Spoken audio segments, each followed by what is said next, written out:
En el mundo de las series y a lo largo de su emisión, algunas se encuentran con que tienen un comienzo bastante prometedor, pero con el pasar de las temporadas y los episodios van perdiendo su camino. Hay otras que mantienen de manera bastante consistente su calidad, sea para bien o para mal, a lo largo de todas sus temporadas, y otras tienen un comienzo un poco flojo, un poco desajustado, pero con el pasar del tiempo van encontrando su rumbo. A este último tipo de serie creo que pertenece Preacher porque realmente hay un salto de calidad muy notorio entre la primera temporada y la segunda. Y ya les aviso que esta reseña, la primera parte la van a poder ver tranquilos, pero la segunda mitad ya va a haber spoilers, pero no se preocupen que los voy a avisar de antemano.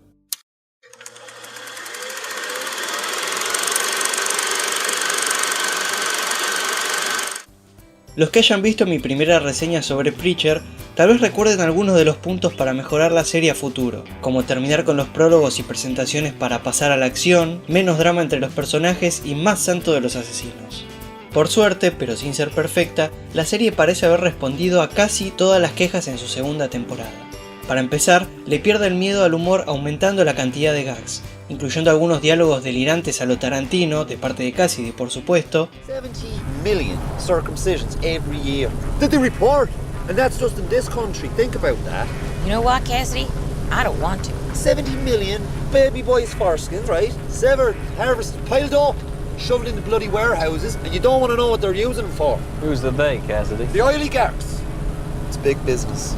E incrementando la dosis de referencias culturales, a Malcolm in the Middle, a Game of Thrones, entre otros. Así como también la cantidad de momentos de blasfemia se ven amplificados por secuencias como la de Jesús teniendo sexo y el plantear a Dios y al Mesías como seres desechables o reemplazables a voluntad de una organización secreta y malvada. En esta segunda temporada, buscando alejarse totalmente de un tono o relato del mundo mínimamente realistas, se comienza a construir sólidamente la particularidad del universo en el que se desarrolla Preacher.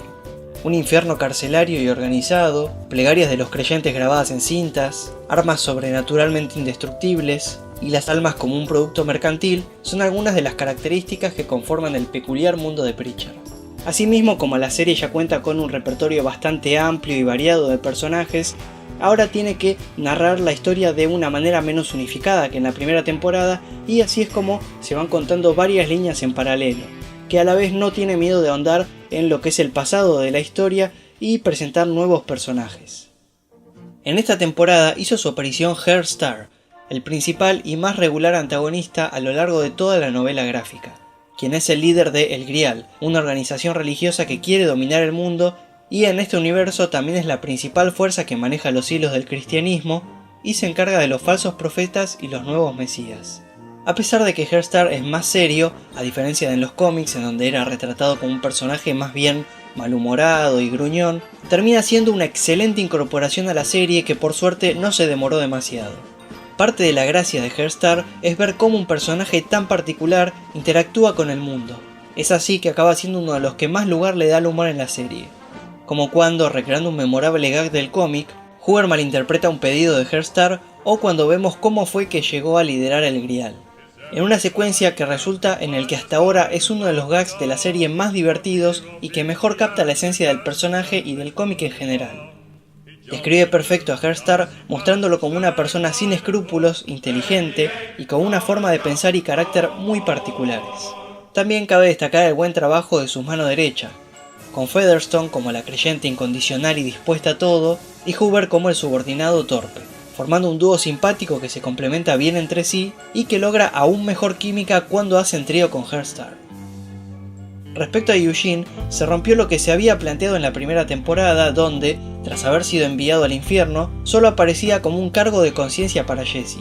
Si bien la culpa del predicador por enviar al joven al infierno sigue levemente presente en la segunda temporada, ya no vemos a Eugene como parte del imaginario de Jesse, sino que ahora observamos su estadía en el infierno. Allí se amiga de un Hitler que, contrapuesto a lo que se suele ver en la típica producción yankee, se muestra débil y hasta casi bondadoso, que incluso es acosado por sus compañeros. Conocemos el sistema carcelario del infierno que obliga a sus condenados a revivir el peor momento de su vida, y a través de esto nos enteramos cómo se desfiguró el rostro de Eugene, con una motivación mucho más melodramática de lo que se veía en el cómic, pero que en definitiva responde mejor a la caracterización más inocente que se hizo de la adaptación al personaje. Retomando lo planteado al final de la primera temporada, Jesse y compañía siguen su camino en busca de Dios.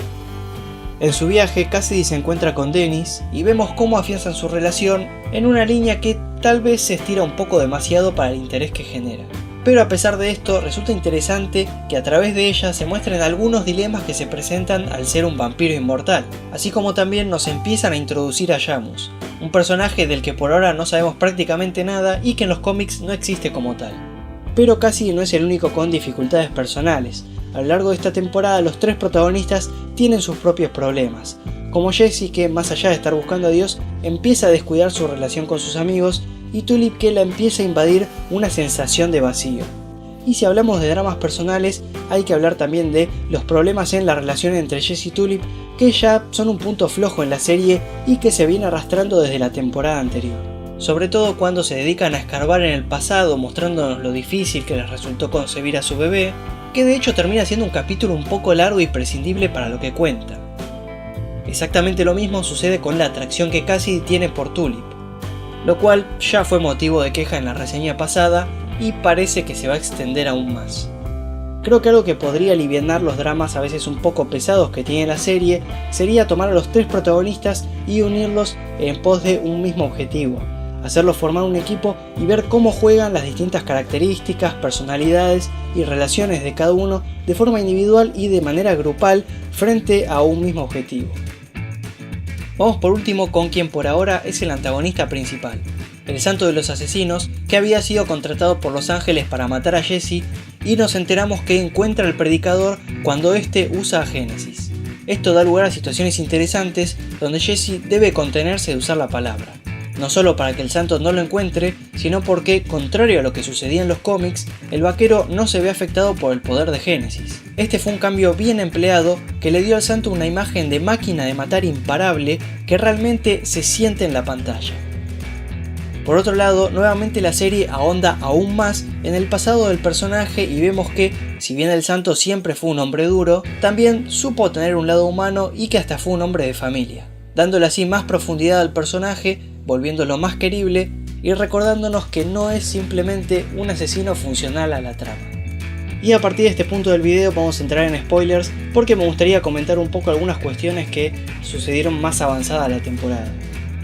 La serie ciertamente tiene algunos puntos a mejorar, desde detalles pequeños y perdonables como cuando Jesse pasa por un detector de metales y este no suena a pesar de que tiene cosas de metal en su ropa, pasando por momentos de inverosimilitud más grandes, como cuando Jesse y Cassidy se concentran más en pelearse entre sí que en salvar a la agonizante Tulip, incluyendo secuencias sin mucho sentido, como la cita de Herstar y subtramas como la de Victor, que si bien pueden tener algún momento entretenido, solo desvía a los personajes de la historia y lo que nos interesa ver. Hasta las ocasiones en las que el santo podría haber matado a Jesse, pero cae en la típica rutina de estirar la situación innecesariamente para dar lugar a que otro personaje lo salve. Por otro lado, esta temporada también tomó buenas decisiones. Consecuencias como la del misil, probando que puede manejar bien la tensión, el plano secuencia de una pelea muy bien llevado, así como también permitió darle más carácter a Jesse mostrándonos que no solo es un tipo que sabe golpear gente, sino que puede ser astuto, cuando realiza un trato con el santo y le tiende una trampa. Le da un pedazo de alma para poder controlarlo y lo encierra. Esto muestra al vaquero como un ser menos intocable de lo que parecía hasta el momento, cosa que equilibra a los bandos y se refuerza sacándole las armas, pero principalmente justifica muy bien y lleva a un terreno más personal la rivalidad que a partir de ahí se crea entre ambos. Jesse ya no es simplemente un encargo para el santo, pasa de representar el deseo de recuperar a su familia a ser el objeto de su venganza. En esta segunda temporada, la serie se deshace definitivamente de Los Ángeles, que si bien era un dúo simpático, es entendible que desaparezcan siendo que la naturaleza de Preacher lleva a una enorme caterva de personajes que entran y salen de la historia constantemente. Así también es que se anticipa la llegada de uno de los arcos argumentales más recordados del cómic, el de la familia Langell. Pero sus flashbacks no se muestran por mero fanservice, sino que van preparando lo que se viene. No se presenta como un lenguaje medio críptico y entendible solo para quienes hayan leído el material original, sino que las escenas que nos muestran nos transmiten sensaciones y empiezan a hablarnos de los personajes nuevos. Y podríamos seguir con especulaciones como si la atrofia del poder de Génesis tendrá que ver con el pedazo de alma que Herstar le extrajo a Jesse, o si el escape de Hitler derivará en lo que podemos ver en la portada número 46 de Preacher, que no menciono para evitar un spoiler del cómic y lo que podría venir en la serie. Pero si en vez de hacer futurología nos centramos en lo que nos dejó esta temporada, podemos afirmar que la serie está empezando a sentirse como Preacher. Se nota mucho más cariño por el cómic, pero no por una cuestión de innecesaria fidelidad, sino por su esencia. Si bien la segunda temporada es sin dudas un firme paso adelante, esperemos que no se queden ahí. Por sus mejoras vale la pena darle una oportunidad porque, con sus fallos y todo, se nota que la serie aprendió de los errores cometidos en la temporada anterior y muestra una mejoría notable, que logra acercarse bastante al espíritu del material original y provee una trama más rica y dinámica con una buena dosis de acción y humor. Y hasta acá llega el video de hoy. Si aún no están seguros de si continuar la serie porque la primera temporada les pareció un poco floja, realmente les aconsejo mucho que le den una oportunidad a esta nueva tanda de capítulos porque de verdad levanta la serie mucho. Pero ya si esta segunda temporada no los convence, sí les diría que piensen abandonarla porque de verdad, si bien puede que haya cosas que mejore a futuro y parece que el nuevo arco argumental va a estar bastante bueno, no creo que la serie mejore demasiado más de lo que vemos hoy por hoy en Preacher.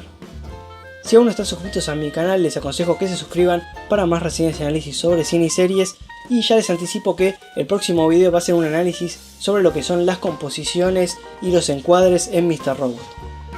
Así que bueno, nada, sin nada más para decir, muchísimas gracias y nos vemos en el próximo video.